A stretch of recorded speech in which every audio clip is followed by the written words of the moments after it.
नमस्कार दोस्तों, आप सभी का इस वीडियो में स्वागत है।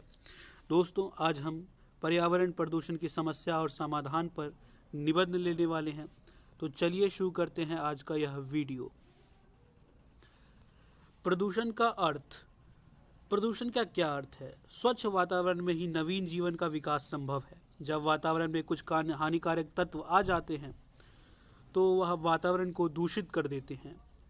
यह गंदा वातावरण जीवधारियों के लिए अनेक प्रकार से हानिकारक होता है।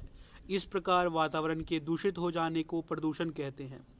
जनसंख्या की असाधारण वृद्धि एवं औद्योगिक प्रगति ने भी प्रदूषण की समस्या को जन्म दिया है। औद्योगिक तथा रासायनिक कूड़े कचरे ढेर से पृथ्वी, हवा और पानी प्रदूषित होती जा रही है। प्रदूषण के प्रकार। आज के वातावरण में प्रदूषण के निम्न रूपों में दिखाई पड़ते हैं: वायु प्रदूषण, जल प्रदूषण, ध्वनि प्रदूषण और रासायनिक प्रदूषण। हम वायु प्रदूषण के बारे में जानते हैं। वायु प्रदूषण क्या होता है? वायुमंडल में विभिन्न प्रकार की गैसें एक निश्चित अनुपात में उपस्थित रहती है। जीवधारी अपनी क्रियाओं द्वारा ऑक्सीजन और कार्बन डाइऑक्साइड छोड़ते रहते हैं। हरे पौधे प्रकाश की उपस्थिति में कार्बन डाइऑक्साइड लेकर ऑक्सीजन निष्कासित करते रहते हैं। इससे वातावरण में ऑक्सीजन और कार्बन डाइऑक्साइड का संतुलन बना रहता है, किंतु मानव अपनी अज्ञानवश और आवश्यकता के नाम पर इस संतुलन को नष्ट करता जा रहा है। दूसरा है जल प्रदूषण। सभी जीवधारियों के लिए जल महत्वपूर्ण है और आवश्यक है। पौधे भी अपना भोजन जल के द्वारा ही प्राप्त करते हैं। यह भोजन पानी में घुला होता है। जल में अनेक प्रकार के खनिज तत्व, कार्बनिक, अकार्बनिक पदार्थ, गैसें घुली रहती हैं। यदि जल में यह पदार्थ आवश्यकता से अधिक मात्रा में हो जाते हैं तो जल प्रदूषित होकर हानिकारक हो जाता है। अगला है ध्वनि प्रदूषण। ध्वनि प्रदूषण आज की नई समस्या है। इसे वैज्ञानिक प्रगति ने पैदा किया है। मोटर कार, ट्रैक्टर, जेट विमान, कारखानों के सायरन, मशीनें तथा लाउड स्पीकर आदि ध्वनि प्रदूषण को संतुलन को बिगाड़ कर प्रदूषण उत्पन्न करते हैं। तेज ध्वनि में श्रवण शक्ति का ह्रास होता है और कार्य करने की क्षमता पर भी बुरा असर पड़ता है। कभी कभी पड़ोस में लाउड स्पीकर बजाने से रात भर नींद नहीं आती। इससे कई प्रकार की बीमारियां पैदा हो जाती है और अत्यधिक ध्वनि प्रदूषण से मानसिक विकृतियां भी उत्पन्न हो सकती हैं। अगला है रासायनिक प्रदूषण। कारखाने से बहते हुए अवशिष्ट द्रव्यों के अलावा खाद की उपज में वृद्धि की दृष्टि से प्रयुक्त कीटनाशकों और रासायनिक खादों से हमारे स्वास्थ्य पर प्रतिकूल प्रभाव पड़ता है। ये पदार्थ पानी के साथ बहकर नदियाँ, तालाब और अनंत समुद्र में जाकर मिल जाते हैं, जिससे कि जीवन के अनेक प्रकार से हानि पहुँचती है। अगला है प्रदूषण का क्या कारण है। प्रदूषण किस प्रकार होता है, हम ये जानेंगे। तो प्रदूषण के कारण। पर्यावरण प्रदूषण का सबसे बड़ा कारण है विश्व की जनसंख्या में तेजी से होने वाली वृद्धि। विश्व की जनसंख्या आज सुरसा की भांति अपना मुंह फैलाती जा रही है। जिसमें जनसंख्या जिस तेजी के साथ विस्तार होता जा रहा है, उतनी ही तेजी के साथ आदमी की सुविधाओं में ह्रास होता जा रहा है।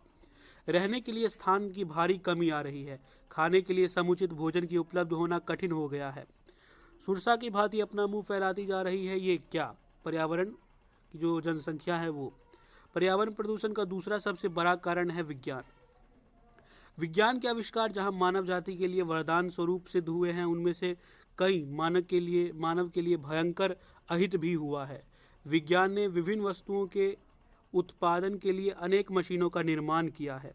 इन मशीनों को चलाने के लिए ईंधन के रूप में पेट्रोल, डीजल, कोयला, लकड़ी, तेल आदि का प्रयोग होता है। कारखानों की ऊंची ऊंची चिमनियों से क्या निकलती है? दिन रात जो धुएं निकलते हैं वह अपार राशि में निकलती है और वातावरण को प्रदूषित कर देती है। धुएं से सारा वातावरण धुंधला दिखाई देने लगता है। इसके साथ ही इन कारखानों से निकलने वाला दूषित जल भी जाकर स्वच्छ जल में मिलता है और वहाँ जल विषाक्त हो जाता है, यानी विषयुक्त हो जाता है। कोई जीव जंतु जीवित नहीं रह पाता जल में। प्रदूषण की रोकथाम के उपाय। पर्यावरण को दूषित करने वाली परिस्थितियां आज मानव के समक्ष चुनौती बनकर खड़ी हैं। वातावरण को दूषित करने पर हम सभी जिम्मेदार हैं, अतः इसका निवारण करना भी हमारा ही कर्तव्य है। हमारे प्राचीन ऋषि मुनियों ने इस समस्या को गंभीरता से समझा था, इसीलिए उन्होंने यज्ञ की सृष्टि की। यज्ञों में जो प्रयुक्त घी और तिल होता है आदि के कारण वातावरण शुद्ध रहता है, लेकिन आज इन चीज़ों का प्रयोग करना कठिन है। यज्ञ की कल्पना आज असंभव हो गई है। अतः इस समस्या पर नियंत्रण के लिए सबसे प्रथम उपाय तो यह है कि बढ़ती हुई जनसंख्या पर नियंत्रण किया जाए। और सीमित जनसंख्या रहने से क्या होता है, पर्यावरण को दूषित होने से बचाया जा सकता है। साथ ही अधिक से अधिक वृक्षारोपण भी किया जाए और पर्यावरण को स्वच्छ बनाने में मदद करता है। उसे जगह जगह वातावरण भी सुंदर होता है। जब वृक्षारोपण करते हैं तो वह पर्यावरण को स्वच्छ बनाता है और वह जो जगह होता है वो भी सुंदर लगने लगता है। नदियों के पानी को दूषित होने से बचाने के लिए जल में मृत जीवों अथवा शवों को प्रवाहित नहीं करना चाहिए।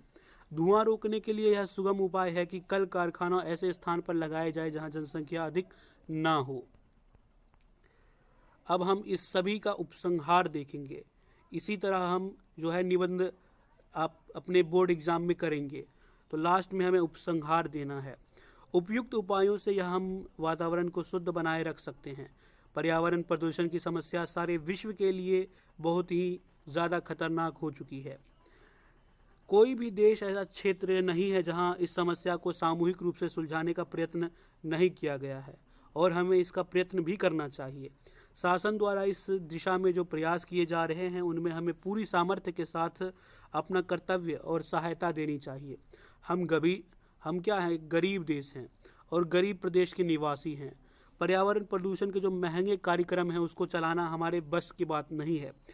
इसीलिए हमें इन कार्यक्रमों के को ना अपना करके हमें समावेश करके अपना एक सुगम उपाय साथ मिल करके हम पर्यावरण को हानि होने से बचा सकते हैं।